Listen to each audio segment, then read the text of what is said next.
What happened to Thin Lizzy? Thin Lizzy, formed in the late 60s by Irish singer Phil Lynott, combines romanticized working-class themes with a powerful twin-lead guitar style. Lynott, a black man in the mostly white world of hard rock, infused his work with a sense of alienation.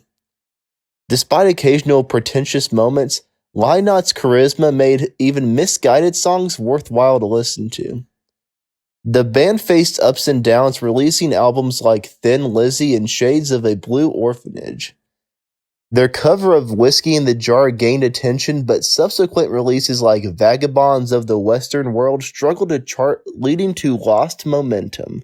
After a few early records that hinted at the band's potential, Lizzy released Fighting in 1975, and the band, Lynott, guitarists Brian Robertson and Scott Gorham, and drummer Brian Downey, had molded itself into a pretty tight recording and performing unit.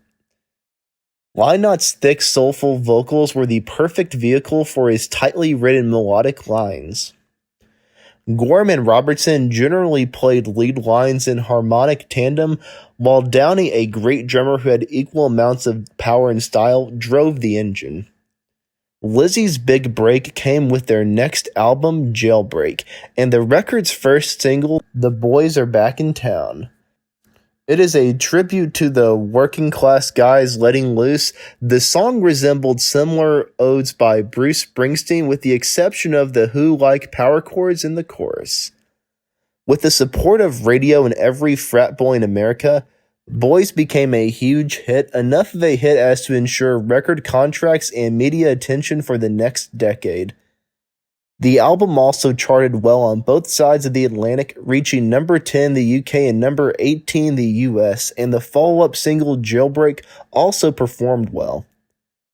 Thin Lizzy toured the US in support of various bands such as Aerosmith, Rush, and REO Speedwagon, and they plan to tour there again in June 1976, this time with Rainbow.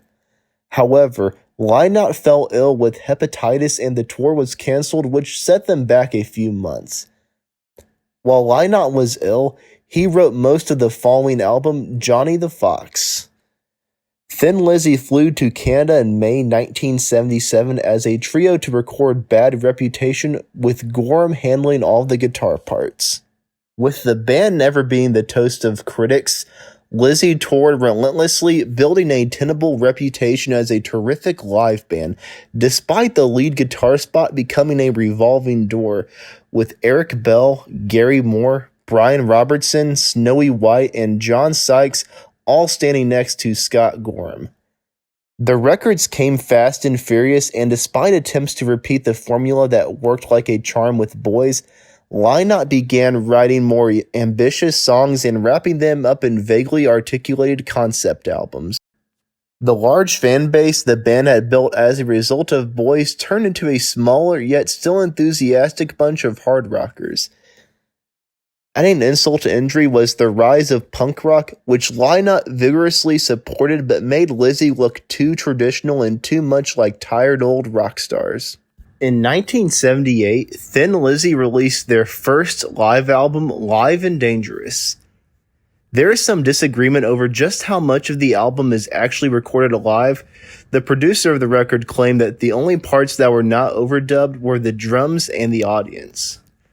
Lynott replaced Robertson with Gary Moore again, and around this time, the band loosely joined forces with Steve Jones and Paul Cook of the Sex Pistols, and also with Chris Spedding and Jimmy Bain to form the Greedy Bastards, who played a small number of gigs playing a varied selection of songs. Other occasional members of the Greedy Bastards included Bob Geldof and Pete Burquette of the Boomtown Rats. On their return, Downey rejoined the band, and at the beginning of 1979, they recorded Black Rose, a rock legend, in Paris. Two singles, Waiting for an Alibi and Do Anything You Want To, were successful, and the album reached number 2 in the UK. A third, moderately successful single, Sarah, was Lynott's ode to his newborn daughter. Gary Moore had collaborated with Lynott and Downey on his 1978 album Back on the Streets and the hit single Parisian Walkways before leaving Thin Lizzy, and in 1985 he and Lynott teamed up again on the UK number 5 hit single Out in the Fields. Unfortunately, Moore later died of a heart attack on February 6, 2011 at 58. After Moore's departure, Thin Lizzy continued the tour for a few nights as a trio before Lynott brought in Midge Ure to replace him on a temporary basis. Ure had prior plans to join Ultravox, but had co-written a song Get Out of Here with Lynott on Black Rose, a rock legend, and agreed to help Thin Lizzy complete their touring commitments.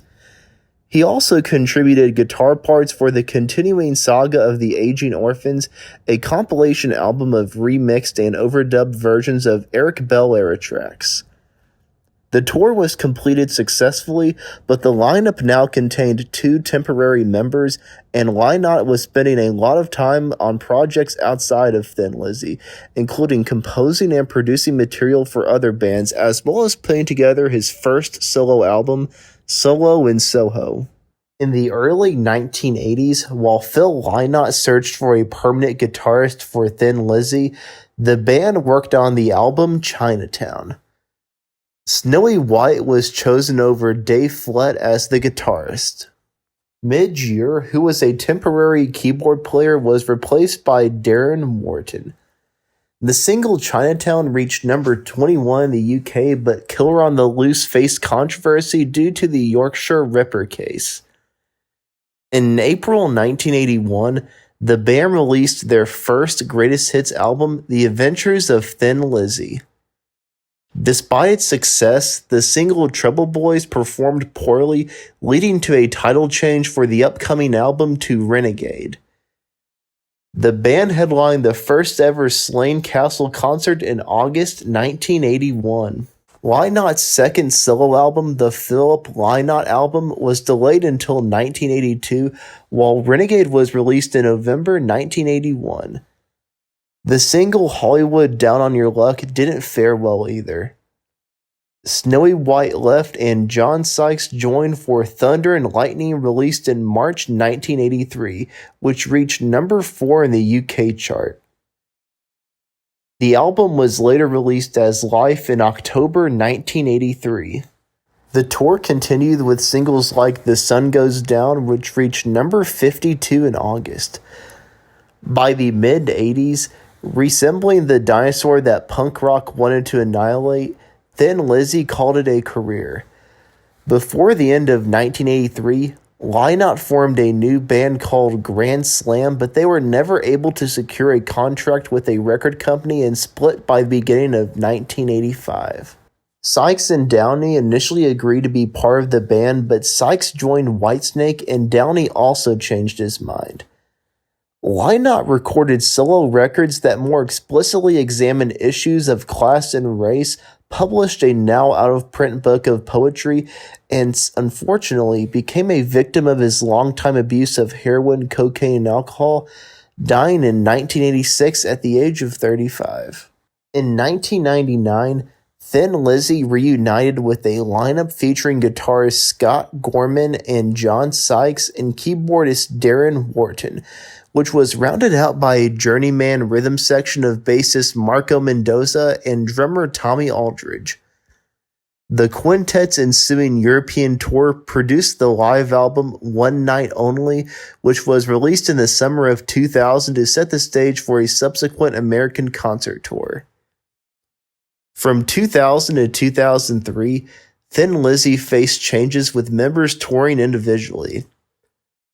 The band reunited in 2004, touring with musicians like Randy Gregg and Michael Lee. While the lineup evolved, including a temporary departure of John Sykes in 2009, Thin Lizzy continued performing without plans for a new album. Sykes emphasized it had become more of a tribute, stating it would be wrong to record new material under the Thin Lizzy name. Despite challenges, the band expressed dedication to the music and suggested that Phil Lynott would have approved of their continuation. The 2009 shows supporting AC/DC were canceled after the injuries to Tommy Aldridge, leading to Sykes leaving the band and plans for the rest of the year being postponed. In 2009, Thin Lizzy underwent changes and a new lineup emerged in 2010 with members like Brian Downey, Darren Morton, Vivian Campbell, Ricky Warwick, and Marco Mendoza. The band faced shifts, with Campbell leaving in 2011, replaced by Richard Fortas and later Damon Johnson. Discussions about recording a new album surfaced, but it was eventually decided not to release it under the Thin Lizzy name out of respect for Phil. In 2012, the new material was instead used under the name Black Star Riders. The band continued occasional performances as Thin Lizzy, commemorating milestones and participating in festivals. Extended Thin Lizzy tours were considered unlikely, but the band continued with one-off events. In 2021, Scott Gorham left Black Star Riders, expressing intentions to put Thin Lizzy back on the road in 2022. Gorham temporarily rejoined Black Star Riders in 2022 for their 10th anniversary tour, and plans for Thin Lizzy were hinted at for later in the year, but as of January 2024, nothing has materialized. And that's what happened to Thin Lizzy. Thanks for watching. Like and subscribe if you haven't already. Give me some facts about Thin Lizzy that I failed to mention, and let me know who I should do next. Thanks for watching. I'll see you in the next video.